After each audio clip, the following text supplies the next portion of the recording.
வணக்கம், welcome back to Jas Tamil YouTuber. உங்களுக்கு ஆன்மீகம் சம்பந்தப்பட்ட தகவல்கள் பிடிக்கும்னா நம்ம சேனலை மறக்காம சப்ஸ்கிரைப் பண்ணிக்கோங்க. அப்படியே பக்கத்துல இருக்க பெல் பட்டனும் பிரஸ் பண்ணிக்கோங்க. இன்னைக்கு இந்த பதிவுல நம்ம பார்க்க போறது, நம்ம எல்லாருக்குமே தெரியும் தானம் பண்றது நமக்கு எவ்வளவு பெரிய பலன்களை தரும் அப்படின்னு. தானம் பண்றது நமக்கு எந்த அளவு சிறந்த பலன்களை தருமோ அதே மாதிரி நம்ம தானம் பண்றப்பவும் கண்டிப்பா சில பொருட்களை தானம் பண்ணக்கூடாது.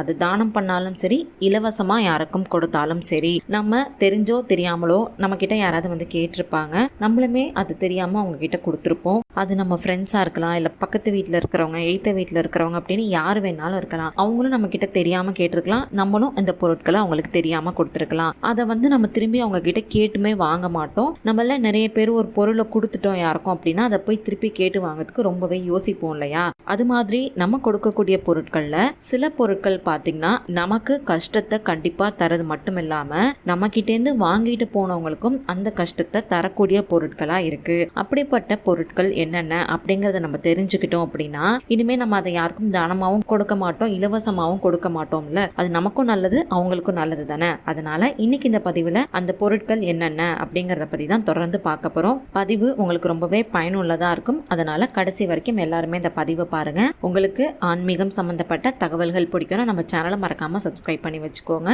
இப்ப வாங்க நம்ம வீடியோக்குள்ள போயிடலாம். நம்மள நிறைய பேர் பாத்தீங்கன்னா கல்யாணம் ஆனதுக்கு அப்புறம் நம்ம அம்மா அப்பா வீட்டுக்கு போயிட்டு வரப்ப கண்டிப்பா நம்ம அம்மா வீட்டுல இருந்து ஏதாவது ஒரு சில பொருட்களை எடுத்துட்டு வருவோம். அது நம்ம அம்மா வீடு தான், அங்கேருந்து நம்ம எடுத்துட்டு வரதுல தவறு கிடையாது தான். ஆனா அந்த மாதிரி நம்ம எடுத்துட்டு வரப்பவும் பாத்தீங்கன்னா சில பொருட்களை நம்ம எடுத்துட்டு வரக்கூடாது அப்படின்னு நம்மளுடைய முன்னோர்கள் சொல்லியிருக்காங்க. நம்மள நிறைய பேர் அதை கடைபிடிச்சிட்டு வரோம். ஒரு சில பேருக்கு அந்த பொருட்கள் என்னன்னு தெரிகிறது கிடையாது. இன்னும் ஒரு சில பேர் பாத்தீங்கன்னா இதெல்லாம் ஒரு மூட நம்பிக்கை தான் அப்படின்னு சொல்றாங்க. சொல்லியிருக்கக்கூடிய இந்த பொருட்கள் பாத்தீங்கன்னா திருமணமான பெண்களுக்கு மட்டும்தான் அப்படின்னு கிடையாது. நம்ம கூட பிறந்தவங்க, நம்மளுடைய நண்பர்கள், நம்மளுடைய உறவினர்கள், பக்கத்து வீட்டுக்காரவங்க, ஏத்த வீட்டுக்காரவங்க அப்படின்னு யாரா இருந்தாலும் சரி நம்ம குறிப்பிட்ட சில பொருட்களை கண்டிப்பா இலவசமா கொடுக்கவே கூடாது.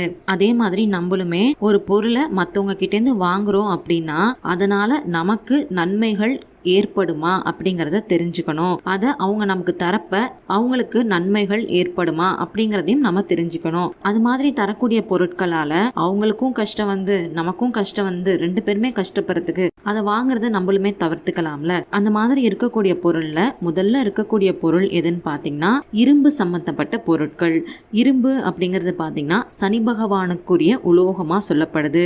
இரும்பு சம்பந்தப்பட்ட ஒரு சின்ன ஆணியா இருந்தாலும் சரி அதை யாருக்கு இலவசமா தரவே கூடாது.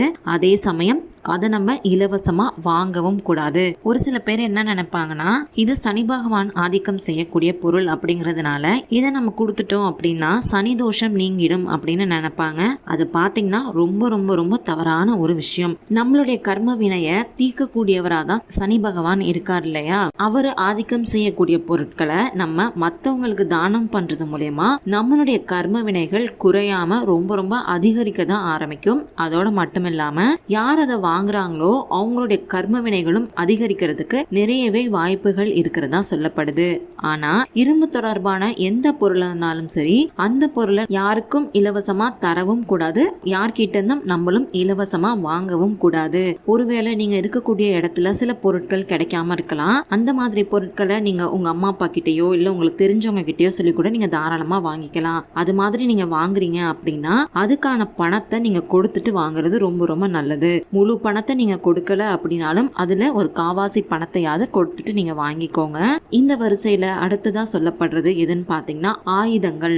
சாதாரண ஒரு குண்டு ஊசி இல்ல சேஃப்டி பென் இந்த மாதிரி கூட நம்ம யாருக்கும் இலவசமா நம்மளுடைய கையால வாங்கி தரக்கூடாது. மத்தவங்க கிட்ட இருந்தும் அதை நம்ம கண்டிப்பா இலவசமா வாங்கக்கூடாது. ஆனா நம்ம கிட்ட ஒரு சில பேர் கேட்பாங்க சேஃப்டி பென் இருந்தா தாங்க அப்படின்னு சொல்லிட்டு. ஒருவேளை அந்த மாதிரி சமயத்துல நீங்க கொடுக்கக்கூடிய சூழ்நிலையில இருக்கீங்க அப்படின்னா அது நீங்க உங்க கையால தராம அதை நீங்க தரையில வச்சுட்டு அங்கேருந்து நீங்க போனதுக்கு அப்புறம் அதை அவங்கள எடுத்துக்க சொல்லிருங்க.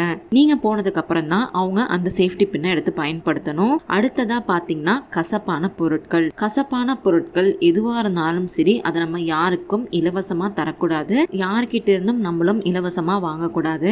வீட்டுல பாகக்காய் காய்ச்சிருக்கு, சுண்டைக்காய் செடி இருக்கு, சுண்டைக்காய் அதிகமா இருக்கு அப்படின்னாலும் அதுல அதிக அளவு காய் இருக்கு அப்படின்னாலும் நீங்க கொஞ்சமா எடுத்துக்கிட்டு அதை யாருக்கும் தராதீங்க. அதையும் மீறி உங்களுக்கு அதை அவங்களுக்கு தரணும் அப்படின்னு நீங்கள் விருப்பப்படுறீங்க அப்படின்னா அவங்க கிட்ட அதை கொடுத்துட்டு அவங்க கிட்டேருந்து நீங்கள் ₹1 வாங்கி வச்சுக்கோங்க. பணத்தை வாங்காம தான் நம்ம இலவசமாக யாருக்கும் கொடுக்கக்கூடாது. இது மாதிரி பண்ணுறப்ப கொடுக்குறவங்களுக்கும் சரி வாங்குறவங்களுக்கும் சரி அவங்க 2 பேருக்கு இடையில இருக்கக்கூடிய உறவானது கசந்து போயிடும் அப்படின்னு சொல்லப்பட்டிருக்கு. அதாவது அடிக்கடி சண்டைகள் ஏற்படக்கூடிய சூழ்நிலை உண்டாகும். சாதாரண பொருட்கள் தானே அப்படின்னு நம்ம நிறைய பேர் இந்த மாதிரி விஷயங்கள்லாம் இது வரைக்கும் செஞ்சிருப்போம். நம்மள ஒரு சில பேருக்கு இதெல்லாம் தெரிஞ்சிருக்கும், ஒரு சில பேருக்கு இதெல்லாம் தெரிஞ்சிருக்காது. ஒருவேளை உங்களுக்கு இதெல்லாம் ஏற்கனவே தெரியும், இதெல்லாம் நீங்க கடைபிடிச்சிட்டு வரீங்க அப்படின்னாலும் கீழே இருக்க கமெண்ட் பாக்ஸ்ல எனக்கு சொல்லுங்க. இல்ல உங்களுக்கு இதெல்லாம் தெரியாது, இப்பதான் நீங்க அதெல்லாம் புதுசா கேக்குறீங்க அப்படின்னாலும் அதையுமே எனக்கு கீழே இருக்க கமெண்ட் பாக்ஸ்ல எனக்கு தெரியப்படுத்துங்க. நம்மளுடைய முன்னோர்கள் நமக்கு சொல்லியிருக்கக்கூடிய எல்லா விஷயங்களுக்கு பின்னாடியுமே பாத்தீங்கன்னா கண்டிப்பா ஏதாவது ஒரு காரணம் இருக்கும். நம்மளுடைய முன்னோர்கள் நமக்காக சொன்ன விஷயத்த நம்ம செய்யறப்ப நம்மளுடைய வாழ்க்கையுமே சிறப்பா தான் இருக்கும். அதனால நம்ம எல்லாருமே முடிஞ்ச வரைக்கும் இது எல்லாத்தையுமே கடைபிடிக்க பார்க்கலாம். உங்களுக்கு இந்த பதிவு பயனுள்ளதா இருந்துச்சுன்னு நினைச்சீங்கன்னா மறக்காம லைக் பண்ணி ஷேர் பண்ணி கமெண்ட் பண்ணுங்க. அது மட்டும் இல்லாம உங்களுக்கு ஆன்மீகம் சம்பந்தப்பட்ட வேற எந்த மாதிரியான பதிவுகள் வேணும் அப்படின்னு நினைக்கிறீங்களோ கீழே இருக்க கமெண்ட் பாக்ஸ்லயோ இல்ல நம்மளோட சேனலோட மெயில் ஐடியிலயோ எனக்கு தெரியப்படுத்துங்க. அந்த மாதிரி பதிவுகளை வரக்கூடிய நாட்கள்ல நான் தரேன். நன்றி, வணக்கம்.